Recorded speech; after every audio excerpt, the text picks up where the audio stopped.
Muy buenos días. Gestión electoral y actividades del Tribunal Supremo Electoral. De esto hablaremos en República.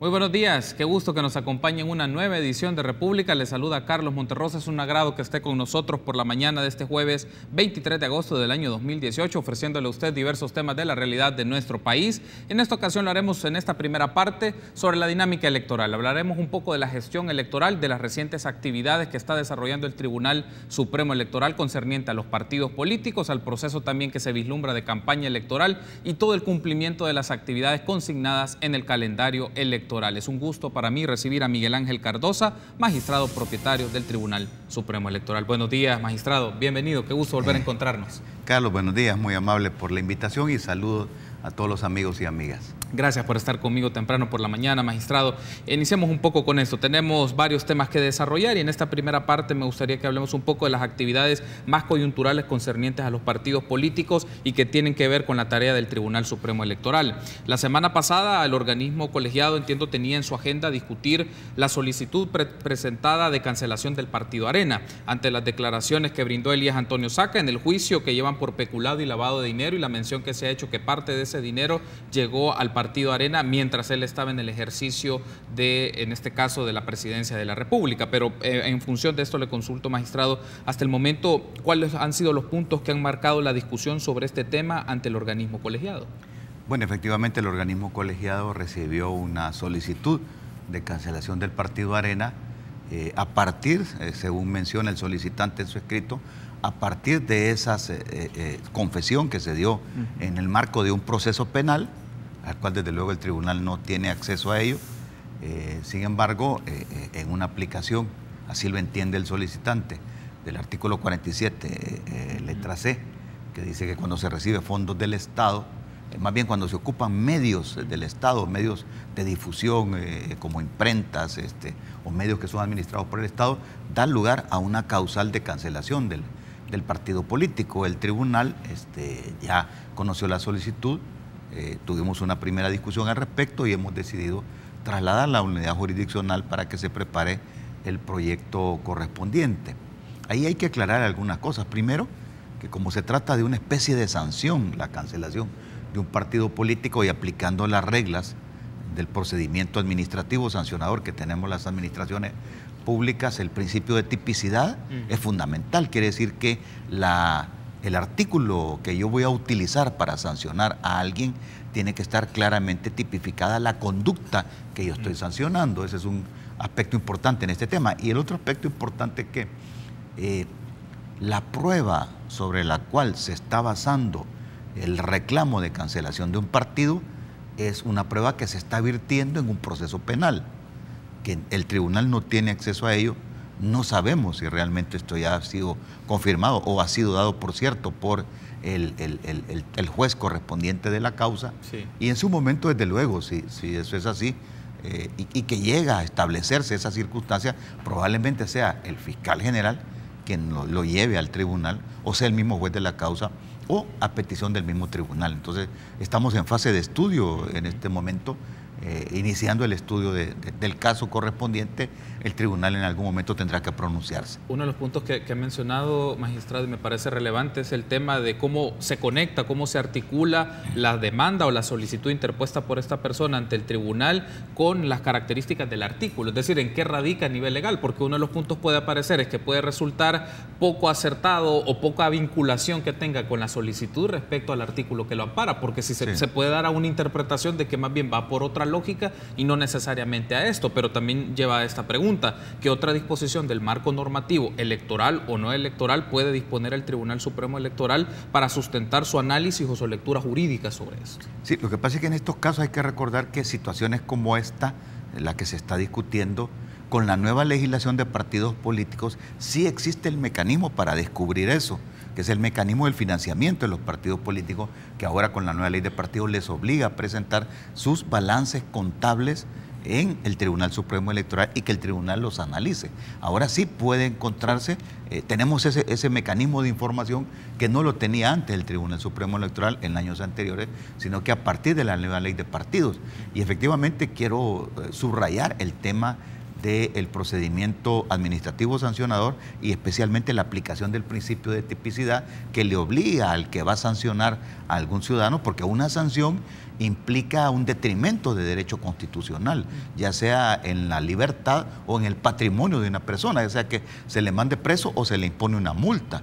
En ambos casos es un derecho constitucional que está debidamente protegido en la Constitución que se estaría afectando, y por eso es que la legislación cubre de protección aplicando principios como el de tipicidad, para que no venga arbitrariamente una autoridad a sancionar a alguien en una norma que efectivamente no casa con la conducta, y por lo tanto esto estaría sujeto, por ejemplo, a control de constitucionalidad posterior. Sí. Y en ese sentido el tribunal tiene que ser muy cuidadoso en imponer una sanción de ese tipo.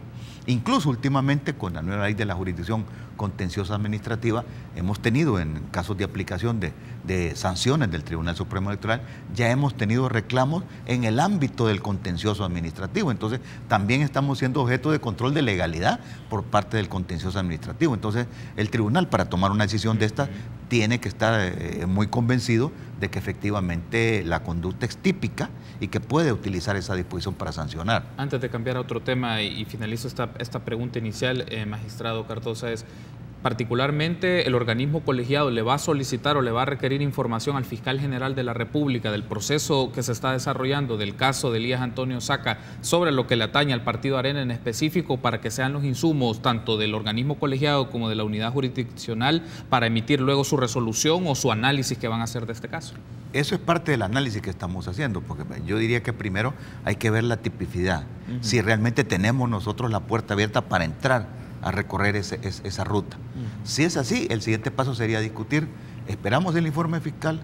¿Esperamos el informe del juez? ¿O nosotros proactivamente solicitamos esa información? Como hay asuntos que están en el desarrollo de la campaña, ¿hay un tema de tiempo? ¿Ustedes han planificado un periodo en el cual esto puede darse una respuesta, debido a que está más cerca de la campaña y ahí la situación se puede poner un poco más compleja? Desde luego, los tiempos electorales han cambiado bastante con el nuevo calendario electoral, producto de los plazos que establece la ley de partidos políticos, y el tema de las internas, el tema de la preparación de las candidaturas, es un tema que el tribunal no puede dejar pasar por alto. Tiene presente efectivamente los plazos, tiene presente, porque cualquier situación debería estar dilucidada, definida, aclarada antes de que se inscriban los candidatos, para que no exista esa sombra de duda alrededor de algún candidato que se pueda inscribir. Ok, ahora siempre manteniendo el tema del Partido Arena, porque entiendo que el organismo colegiado también dentro de su agenda tiene demandas sobre campaña adelantada de la candidatura presidencial de ese partido, de Carlos Calleja. Es decir, ¿qué aspectos han marcado la deliberación de los magistrados, de la discusión de los magistrados sobre estas demandas también que se han presentado? Porque entiendo que FESPAD presentó recientemente una sobre campaña adelantada en el caso de Carlos Calleja. Bueno, el día viernes tuvimos información que se había presentado una denuncia. Esa fue conocida el día de ayer y ya se pasó análisis a la unidad jurisdiccional a ver igualmente si procede a iniciar un procedimiento administrativo sancionador por campaña anticipada.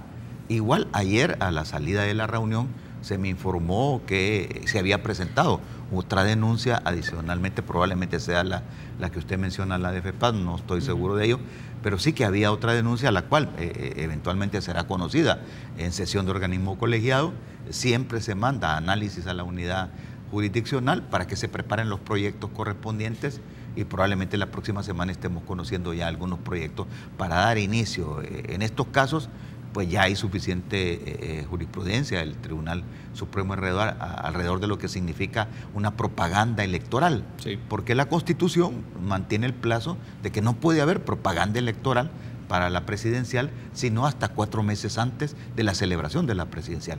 Esto nos lleva estuve revisando ayer el calendario electoral, al periodo comprendido entre el 2 de octubre y el 30 de enero del próximo año. Ese es el periodo para hacer la propaganda electoral para la presidencial. Eso es lo que dice el calendario electoral, y por tanto ese será el plazo en el cual la ley que desarrolla el artículo 175 del Código Electoral, que desarrolla el 81 de la Constitución. Ese es el plazo que da la ley.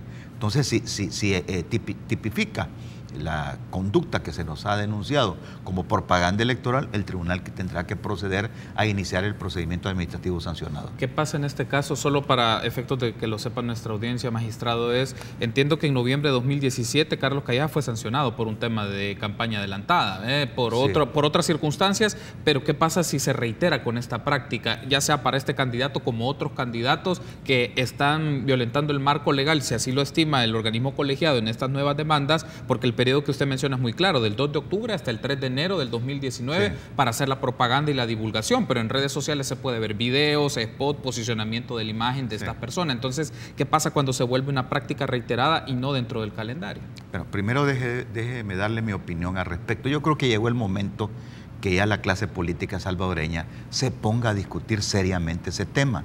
Siempre el Tribunal Supremo Electoral está metido en esta discusión si es propaganda electoral anticipada o no.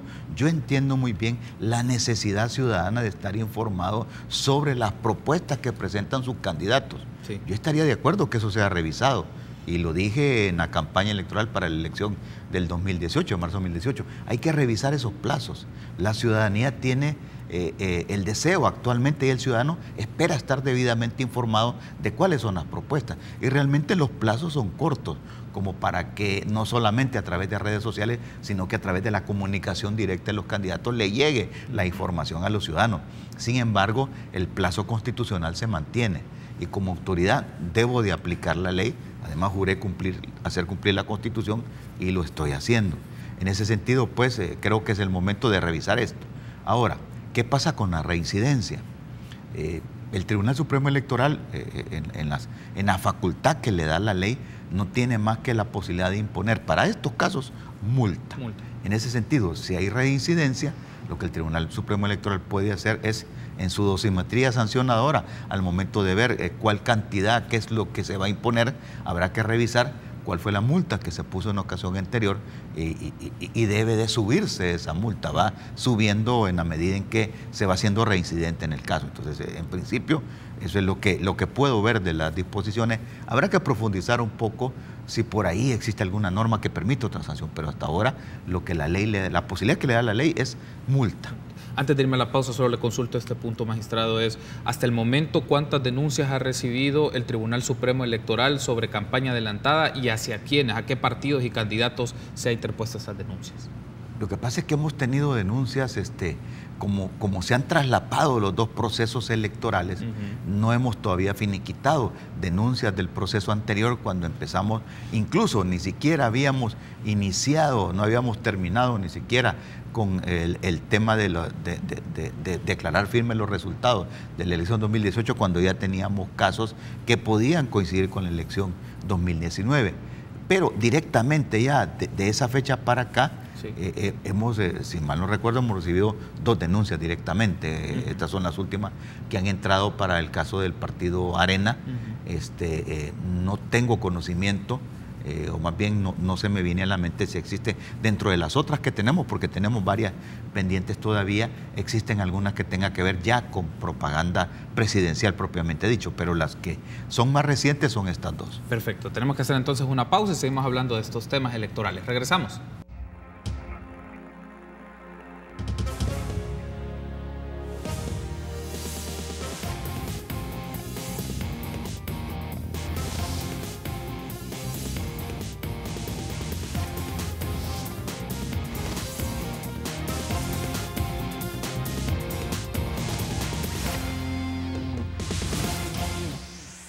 Gracias por seguir junto a nosotros en República. Continuamos platicando de la gestión electoral junto a Miguel Ángel Cardosa, magistrado propietario del Tribunal Supremo Electoral. Ahora hay otro aspecto que se ha dado en los últimos días, magistrado, y seguro ya ha tenido alguna consulta sobre ello, pero quisiera ampliar algunos detalles.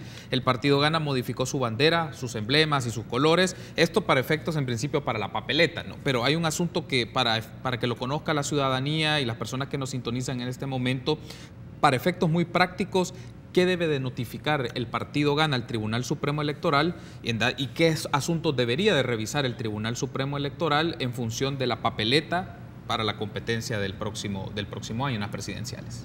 Bueno, en principio el tribunal oficialmente no tiene todavía una información de parte del partido Gana cuál es el objetivo específico de su asamblea que tuvo el fin de semana pasado, que por los medios de comunicación pude tener información al respecto, y lo que he escuchado es que han decidido reformar sus estatutos para cambiar su simbología, específicamente los colores que utiliza el partido y su bandera, que de seguro es para fines electorales, porque pudo haberlo hecho para fines electorales sin reformar sus estatutos.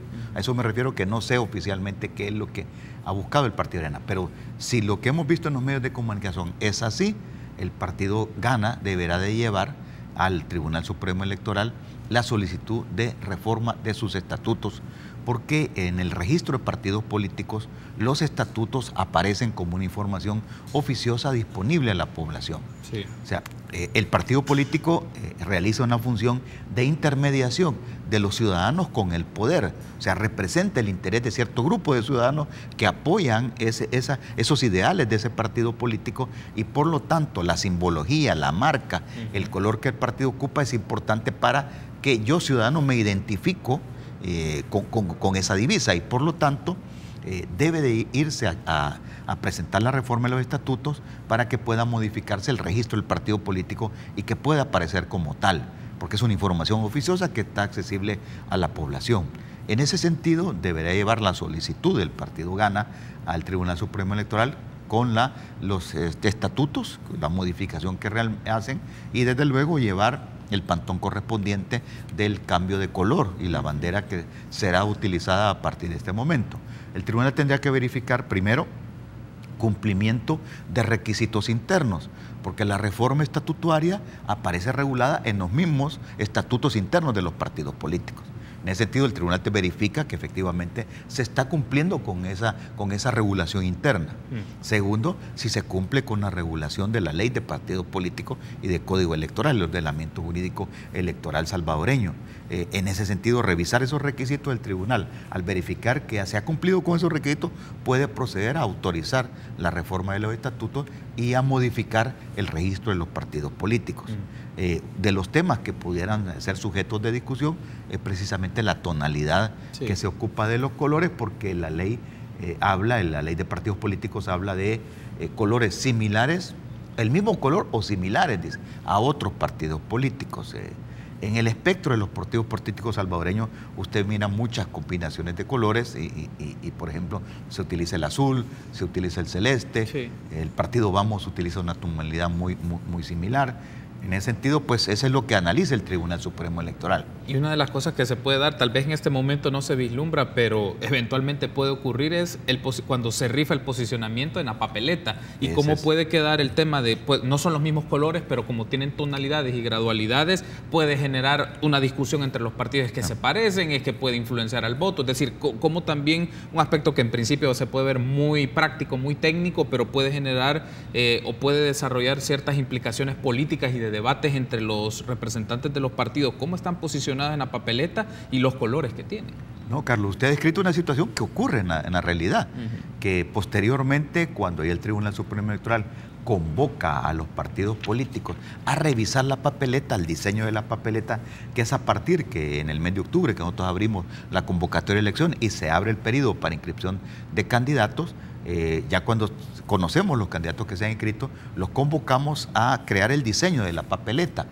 En este caso, por ejemplo, la coalición que se ha inscrito, que es la coalición del Partido Arena, con el PCN, con PDC y con DS, ellos van con banderas separadas, entonces significa que tendrán que aparecer las banderas de esos partidos políticos. Y digo este ejemplo porque eso quiere decir que va a haber diferentes colores en la papeleta, va a ser mucho más colorica la papeleta porque van a haber más banderas. Además de esas 4 banderas van a haber los posibles otros 3 contendientes que están apareciendo, y digo otros posibles porque sabemos, producto de las notificaciones que hemos tenido por los medios de comunicación, que ha habido internas de esos partidos políticos, y existe la posibilidad de que el FMLN, que el partido Gana y que el partido Vamos presenten candidatura. Entonces, cuando ya se hace el diseño de la papeleta y se presenta la papeleta con los pantones que han sido autorizados por el Tribunal Supremo Electoral, a partir de ese momento entonces se da esa discusión en la mesa con los partidos políticos y la mesa puede decir, mire, este color es muy cercano al mío, y ahí existe esa discusión. Entonces ahí los técnicos, el tribunal con sus técnicos ahí define cómo van quedando los colores de los partidos para efecto de que cada contendiente se sienta satisfecho, que no va a haber confusión de colores y que alguno puede creer que está votando por uno o por otro. Esa discusión generalmente ocurre en el momento que vamos a preparar la papeleta, porque cuando ya se prepara la papeleta todos firman autorizando que están de acuerdo con la papeleta y el diseño de la misma, y esa es la que se va a mandar a imprimir. Okay. Otro asunto que me gustaría platicar, y eso se va a ver en el transcurso de los días también cuando ya estén las inscripciones de las candidaturas y el proceso de configuración de la papeleta, pero me interesa que hablemos un poco, magistrado, sobre información del financiamiento de los partidos políticos. Es decir, el Tribunal Supremo en su sitio web tiene pública los financistas y los montos en las elecciones en el 2014 y en el 2015. Mi pregunta es, ¿cuándo estará disponible en el sitio web del tribunal los nombres y los montos de los financistas de los partidos en las elecciones de marzo de este año? Sí. Estamos cerrando el análisis de 2016 y 2017, porque el 2016, pues ya 2016 y 2017, especialmente 2017 es un año preelectoral, es un año que hay que revisar más en detalle el financiamiento. 2016 prácticamente está finalizado. Se les hizo la última prevención a los equipos contables de los partidos por algunos datos que hacían falta. El periodo ya finalizó de que ellos pudieran presentar esa información extra que hacía falta, y ya solo estamos pendientes que, como no hay una unidad de fiscalización en el Tribunal Supremo Electoral, sino que sacamos de la unidad de auditoría dos compañeras que nos ayudan en este análisis, ellas en un trabajo adicional revisan estos documentos. Entonces, ya están terminando su trabajo y la pasan a la unidad jurisdiccional para que se preparen las resoluciones. Entonces, pronto, en los próximos 15 días, de seguro estaremos conociendo si los partidos completaron su información 2016 y si es necesario abrir algún expediente sancionador para imponer alguna multa. Si todo el mundo resuelve sus problemas, entonces ya resuelve el tribunal, que se da por satisfecho y publica la información, y estaría disponible 2016. 2017 ya llevamos bastante avanzado y conoceremos en los próximos días también las observaciones que se le hacen a los balances contables que los partidos nos presentaron 2017. Entonces esperamos que en los próximos 2 meses haber completado también 2017 para que la información pueda estar disponible. 2018 hasta el momento no, debido a lo que me ha explicado, que primero se resuelve 2016 y 2017. Lo que pasa es que los partidos políticos están obligados a presentar en los 3 meses posteriores a la finalización del periodo que se está supervisando el informe. Entonces 2018 será presentado en los primeros 3 meses del 2019. Y ese será el momento en que el tribunal entrará al análisis. Esta es otra discusión, por cierto, interesante, que en el caso de los reclamos que planteó Acción Ciudadana, es que, mire, ellos están obligados a poner información, a tener disponible la información, y no necesariamente hasta que la presenten al Tribunal Supremo Electoral. Este es un punto que lo hemos discutido y que estamos a punto de resolverlo también, que si esa obligación es así, que si realmente los partidos están obligados a tener esa información, porque ellos preparan sus balances contables al fin del periodo, que es año calendario, y en los próximos 3 meses, o sea, enero, febrero y marzo, los partidos están obligados en el año siguiente a presentarlos al tribunal. Ese es el momento en que el tribunal lo revisa. Por lo tanto, el 2018 todavía el tribunal no tiene información de los partidos. Ok, perfecto. Debo hacer una pausa. Vamos a ir ampliando ese tema del financiamiento y otros asuntos, por ejemplo, el voto en el exterior y un poco la estimación del padrón electoral en el exterior. Una pausa. Regresamos.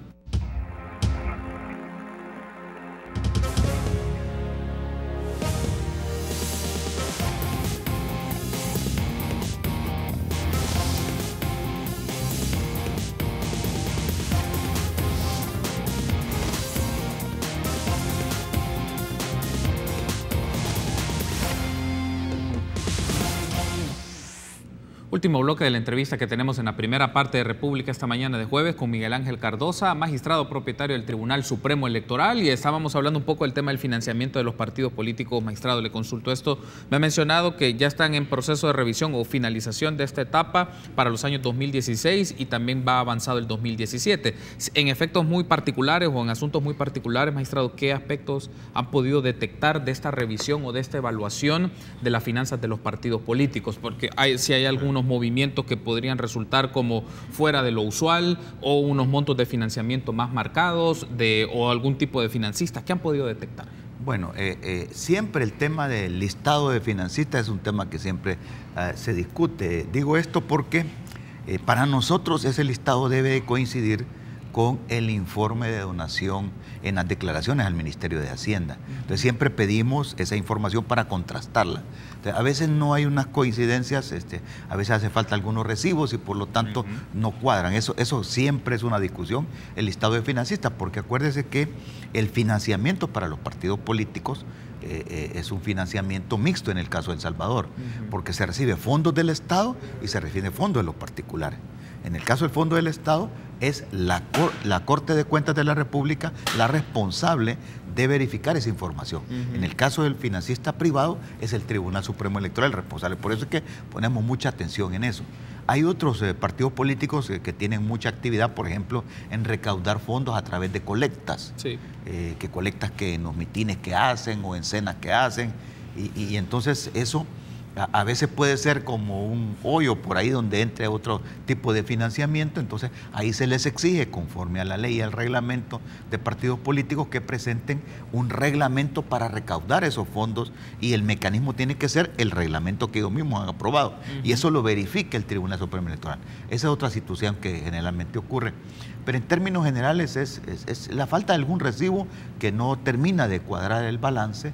En el caso de los partidos políticos, nosotros hemos tenido dos tipos de procesos para verificar este tema. Uno es la entrega de la información por tema de transparencia, sí, y el otro es el análisis de los balances. En análisis de los balances, lo que la ley establece es que ellos deben de llevar una contabilidad formal, y el tribunal ha ido interpretando ese término contabilidad formal no solo como cualquier empresa, sino que además tiene que tener estos reglamentos, tiene que tener el listado de donantes con su monto y con el destino de los fondos. Por lo tanto, se les ha dicho a los partidos que tienen que separar los ingresos que ellos tienen por parte del Estado y por parte de los particulares. Tienen que separar y no juntar todo, sino que separar para saber qué es lo que se financia con el fondo de los privados y qué es lo que se financia con los fondos del Estado. Todas estas reglas se les han ido dando en estos años. Entonces los partidos políticos realmente hemos ido avanzando bastante y ha habido bastante anuencia de parte de los partidos por ir corrigiendo eso. Realmente este tema del financiamiento, que lo que pretende es sanear las finanzas de los partidos políticos, más bien es una vacuna para que proteja a los mismos partidos, para evitar que les llegue una enfermedad a través de financiamiento ilícito, por ejemplo, o también es necesario controlar para evitar que el dinero controle la política. Y eso es importante para los partidos políticos. Creo que es un tema que los partidos han ido entendiendo y poco a poco hemos ido corrigiendo la situación. Ahora bien, otro asunto que quiero aprovechar y consultarle, ya hablaremos también sobre el padrón electoral en el exterior, pero antes es la dinámica o el mecanismo del Tribunal Supremo Electoral ante la inscripción de las candidaturas. Ya esto se va a hacer dentro de algún tiempo, dentro de semanas, meses, que entiendo que en octubre empieza el proceso de inscripción de las candidaturas, pero particularmente qué criterios o qué elementos va a tener en consideración el tribunal, el organismo colegiado, cuando se inscriban estas candidaturas, porque por ejemplo las fórmulas han tenido diferentes modalidades bajo el estándar que establece la ley de partidos políticos para su inscripción. Particularmente uno de los casos que quizás ha generado más debate fue el del proceso de Nayib Bukele, que lo hizo a través del partido Gana, en un proceso casi al filo del tiempo. ¿Qué elementos y qué criterios va a considerar el Tribunal Supremo Electoral, el organismo colegiado, ante la inscripción de estas candidaturas, partiendo del ejemplo que le mencionaba? Bueno, hay tres elementos que tendrá que revisar el Tribunal Supremo Electoral, al menos enfocarse en tres áreas. Primero hay que decir que a partir del día que nosotros convoquemos elecciones, que se está preparando para el 3 de octubre, a partir del día siguiente ya las candidaturas existen, pueden llevarse a cabo y nosotros vamos a tener una reunión ya con los partidos políticos este día para empezar a preparar todos esos aspectos logísticos y técnicos, y vamos a pedir, solicitarles que lo puedan hacer durante el mes de octubre, a pesar de que la ley les permite hacerlo más adelante. Una vez esté abierta la posibilidad de la inscripción de candidaturas, los partidos deben de llevar la documentación correspondiente para comprobarle al Tribunal Supremo Electoral que se cumplen con los requisitos, primero, constitucionales, porque la Constitución establece requisitos; segundo, los legales, que son los que establece el Código Electoral; y tercero, lo que obliga la ley de partidos políticos en relación al proceso de las internas. O sea, tendremos que revisar primero que se cumple con los requisitos de la Constitución, y ahí se les va a plantear a los partidos la necesidad, por ejemplo, que agreguen a la solicitud una hoja de vida de los candidatos, para por lo menos para que nos comprueben, porque acuérdense que hay algunos términos un poco confusos en la Constitución que no están muy desarrollados. Por ejemplo, la honradez y competencias notorias, o instrucción notoria, dice la Constitución. ¿Qué significa instrucción? Eso, al menos, si se le prueba al tribunal con una hoja de vida que tiene carreras universitarias o que tiene una experiencia específica, podemos determinar esa figura. Entonces, se les va a pedir eso, además de los otros requisitos que la ley establece, que el Código Electoral establece para llevar. Pero también tenemos que comprobar que realmente el candidato es producto de una interna de un partido político. Y ahí deberán de agregar los documentos correspondientes que comprueben que se efectuó la interna de los partidos políticos. Eso quiere decir que nos deberán de llevar que se hizo la convocatoria en tiempo, o sea, tiene que hacerse 6 meses antes de la fecha en que el tribunal va a hacer la convocatoria a elecciones. Eso fue el 3 de abril que se hizo la convocatoria en tiempo, que se desarrolló una interna y por lo tanto nos tienen que agregar un acta de escrutinio en el cual aparece quiénes fueron los contendientes, cuál era el padrón y cuál fue la votación, especialmente en aquellos casos donde hay candidaturas únicas, porque nos tienen que comprobar que el 50 más 1 de los electores apoyaron esa fórmula para que se pueda inscribir. Todos esos documentos nosotros los revisamos, además de los documentos que tienen que ver con los requisitos específicos para cada candidato. La fórmula se inscribe tanto el candidato a presidente como vicepresidente, y esos documentos deberán de llegar en su momento acompañados de la solicitud correspondiente del partido político. Dos aspectos sobre esto. El primer ejemplo que le quiero poner a discusión es la situación que se dio en el partido Gana. ¿Por qué insisto en esto? Por las circunstancias que se dieron, porque habían en principio dos precandidatos, Will Salgado, Nayib Bukele. Will Salgado se retira, pero pone una denuncia ante la Fiscalía General de la República, luego la quita, pero llegó a declarar su candidato en la fórmula dentro de la interna del partido Gana. ¿Esos elementos los va a considerar el Tribunal Supremo Electoral al momento de la inscripción? Primero, el Tribunal Supremo Electoral, la denuncia planteada fue a través de la Fiscalía Electoral. Sin embargo, el Tribunal Supremo Electoral también, la ley de partidos políticos le permite una especie de participación, porque ahí hay una especie de solución de controversias entre el afiliado del partido político con su partido político o su dirigencia.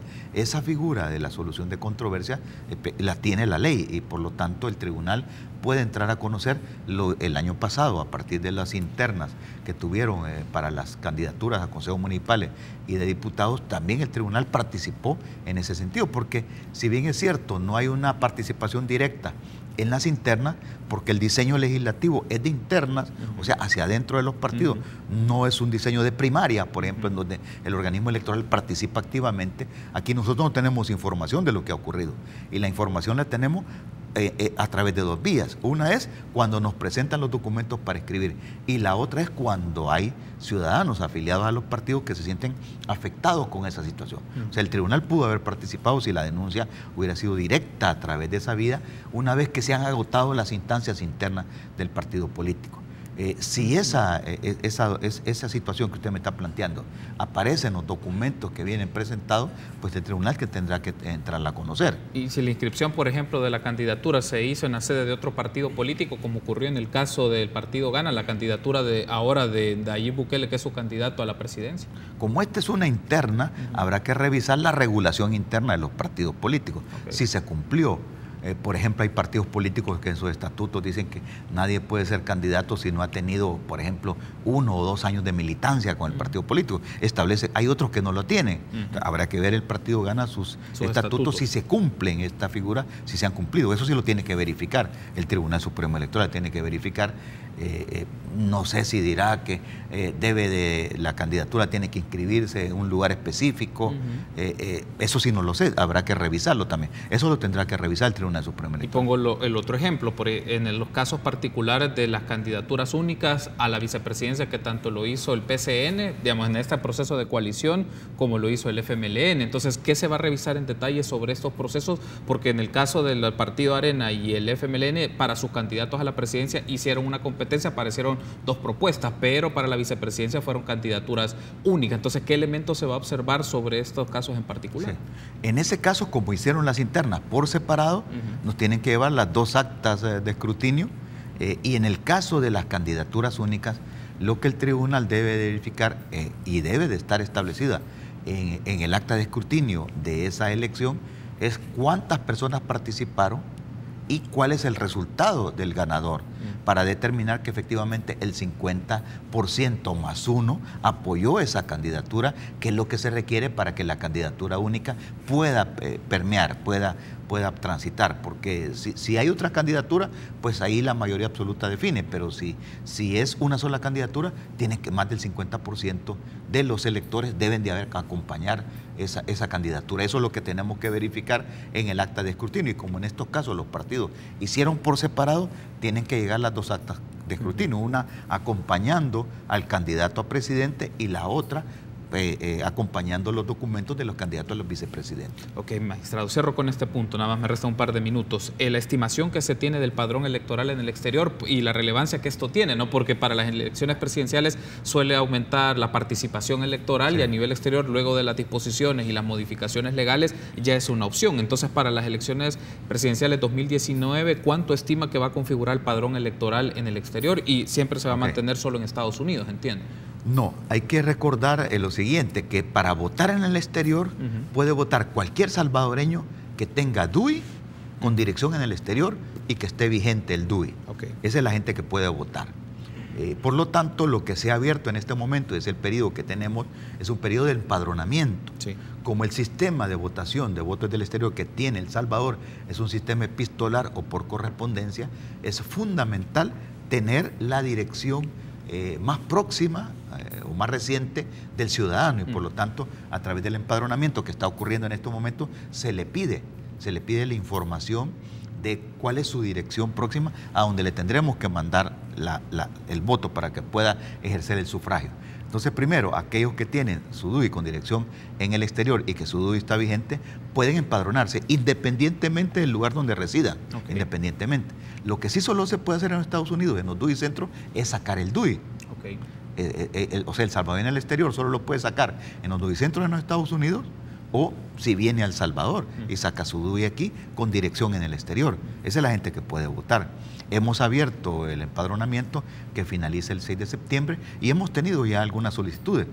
Lo hicimos de una manera tal que a través de una aplicación en cualquier lugar del mundo lo puede hacer el salvadoreño. De hecho, tenemos muestras de varios lugares. Ya tenemos 2.659 salvadoreños que ya se empadronaron y que van a ejercer su sufragio, el derecho al sufragio, de un universo aproximado de 300.000 salvadoreños que están registrados con DUI en el exterior. Habrán algunos de esos salvadoreños que su documento ya pudo haber vencido, sí, pero otros lo tienen vigente. Entonces ellos entran a la página web del tribunal, la página web del tribunal le dice voto desde el exterior, ahí hay el PEREX, que es el padrón de electores en el exterior, ahí puede ingresar y ahí le sale un formulario que lo va a ir llenando con sus datos, con su número de DUI. Le pedirá su dirección, que puede ser su casa o puede ser su oficina. Este es un tema importante, lo de la dirección, porque en la pasada elección 2014 a veces el salvadoreño ya se había cambiado de dirección, había sacado el DUI con una dirección y cuando le mandábamos ya no aparecía nadie. Entonces incluso nos puede dar la dirección de su trabajo, donde le puede llegar su voto, perfectamente lo puede hacer y ahí le vamos a mandar la correspondencia. Hemos tenido de diferentes países del mundo, desde luego la gran mayoría son los votantes en los Estados Unidos, que son 2.579, son votantes en los Estados Unidos, pero tenemos de Alemania, tenemos de Australia, de Canadá, de Chile, de Colombia, de Costa Rica, de España, de Francia, de Japón, de Panamá, del Reino Unido, de Suecia, de Suiza. Tenemos solicitudes que han llenado. Entonces, de cualquier parte del mundo lo puede hacer el salvadoreño, solo que sí el proceso es poco tardado porque nos tiene que dar su información. Sí. Cuando complementa, él tiene que sacar, si lo hace a través de un dispositivo móvil, tiene que sacar el PDF tiene que imprimir su solicitud, lo tiene que firmar y por la misma vía nos la tiene que enviar, porque tenemos que verificar la firma.